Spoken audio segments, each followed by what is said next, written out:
एका मित्राची मला कॉमेंट अशी आली की तो मला म्हणतो की नोकरी करणं चांगले असते. मी बघ नोकरी करतो, माझ्या घरच्याचं पालनपोषण करतो.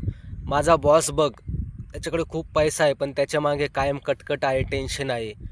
तर आपण श्रीमंतीची व्याख्या कशी करतो?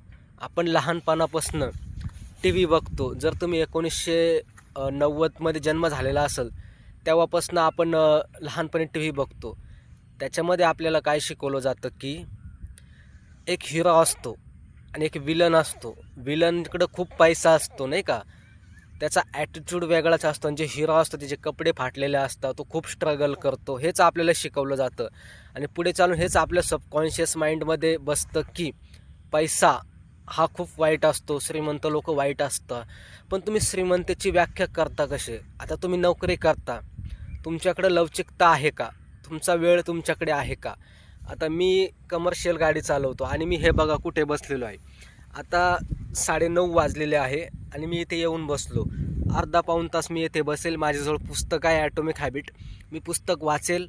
मला भाडं आलं तर मी जाईल, नाही तर मी तर शांत बसून राहील, ध्यान करेल, मेडिटेशन करेल. एवढा वेळ तुमच्याकडे आहे का? ही श्रीमंतीची व्याख्या आहे. तुमचा वेळ तुमच्याकडे पाहिजे. हेच मला सांगायचं आहे की नोकरी करा, पण तुमचा वेळ हा कोणाला विकू नका.